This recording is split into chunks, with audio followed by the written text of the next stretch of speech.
রাজনৈতিক ঐক্যমত এবং সংস্কার কমিশনের সুপারিশ উভয় ক্ষেত্রেই ইভিএমের পক্ষে কোনো মত এই মুহূর্তে নাই। আমরা শুরুতেই সিদ্ধান্ত নিয়েছিলাম যে জাতীয় নির্বাচনে ইভিএম ব্যবহার হবে না।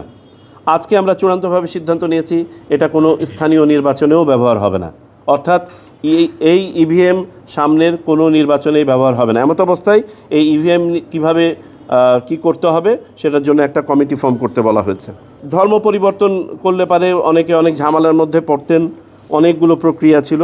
তো এখানে আমরা যেটা করেছি মূলত এফিস যেটা ছিল, ফিঙ্গারপ্রিন্ট যেটা আছে একজন ব্যক্তির, তা দ্বারাই তো একজনের আইডেন্টিফিকেশান মোটামুটি পাওয়া যায়। একটা হচ্ছে লিগ্যাল সাইড আর একটা হচ্ছে তার আইডেন্টিটি সাইড, এটাকে একটু সহজীকরণ করা হয়েছে।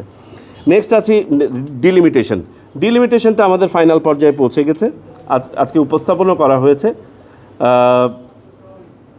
তবে এখানে ওই সংস্কার কমিশনের সুপারিশ এবং অপরাপর সুপারিশের আলোকেও আমরা দেখেছি যে আরেকটু বোধহয় টেকনিক্যাল কমিটি দ্বারা এটাকে স্ক্রুটিনি করার সুযোগ আছে।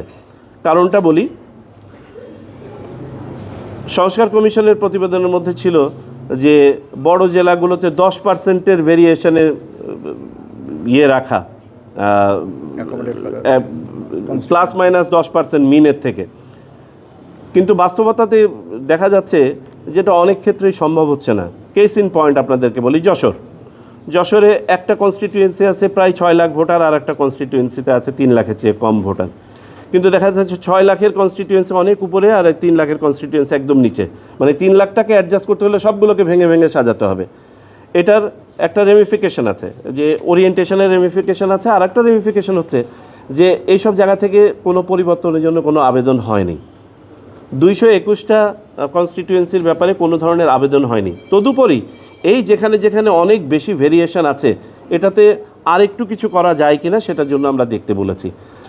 আর আপনারা হয়তো ধারণা পেতে চাইবেন যে কি হতে যাচ্ছে, আগামী সপ্তাহে ইনশাল্লাহ জেনেই যাবেন, পুরো প্রকাশ হয়ে যাবে।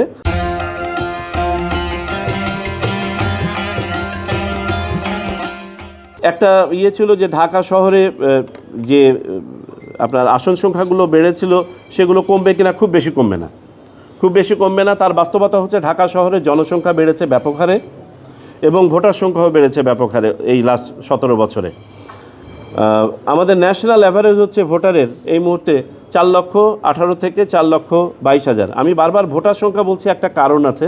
কারণ 2022-এর সেন্সাস আমরা যেটা নিয়ে কাজ করতে গিয়েছি, কাজ করে দেখেছি যে এই সেন্সাসটা খুব রিলাই করা যাচ্ছে না কিছু কিছু জায়গায়, এবং কিছু কিছু জায়গায় এখানে কিছু বাস্তবতার মুখোমুখি হচ্ছে আমরা। যেমন ন্যাশনালি 2022-এর সেন্সাসের সাথে যদি বর্তমান ভোটার সংখ্যার আমরা কম্পেয়ার করি, তাহলে 100 জনে গড়ে 73 থেকে 74 জন ভোটার হয়। কিন্তু ঢাকা শহরে দেখা যাচ্ছে 100 জনে মাত্র 55 জন ভোটার। গাজীপুর শহরে দেখা যাচ্ছে 100 জনে মাত্র 51 জন ভোটার। অর্থাৎ আমরা যদি জনসংখ্যা ধরে যদি ডিস্ট্রিবিউট করি, তাহলে এইসব জায়গাতে আরও কেটে নিয়ে আসতে হবে বাইরে এবং আসন দিতে হবে এখানে। বাট বাস্তবতা হচ্ছে এইখানে যাদেরকে আমরা জনসংখ্যা দেখছি তারা ফ্লোটিং জনসংখ্যা, তারা এই জেলার লোক নন। এমত অবস্থায় আমরা সিদ্ধান্ত নিয়েছি যে ডাটাটা আমাদের কাছে সবচেয়ে বেশি রিলায়েবল সেটা হচ্ছে ভোটার তালিকা। 98-99% অ্যাকুরেট একটা তালিকা, এবং এটাও জনসংখ্যারই একটা বাই প্রোডাক্ট। সুতরাং এটাকে আমরা প্রায়োরিটি দিয়ে জনসংখ্যাটাকেও বিবেচনায় নিয়ে আমরা করার চেষ্টা করছি। তো যেটা বলছিলাম যে ঢাকা শহরে আপনার বর্তমানে আসন প্রতি অ্যাভারেজ হচ্ছে 4,22,000 বর্তমানে, আর ন্যাশনাল অ্যাভারেজ হচ্ছে 4,18,000 থেকে 20,000। যদিও বা সংস্কার কমিশনের একটা প্রস্তাব আছে যে মেট্রোপলিটন এলাকাগুলোতে এই ভেরিয়েশনটা একটু বেশি হতে পারে, আপ টু 25% ওনারা এক জায়গাতে সাজেস্ট করেছেন। তো আমরা এই টেকনিক্যালিটিগুলোটা আরেকবার দেখার জন্য আমরা টেকনিক্যাল কমিটির কাছে রেফার করেছি। আশা করি আগামী সপ্তাহ নাগাদ আমরা পেয়ে যাব।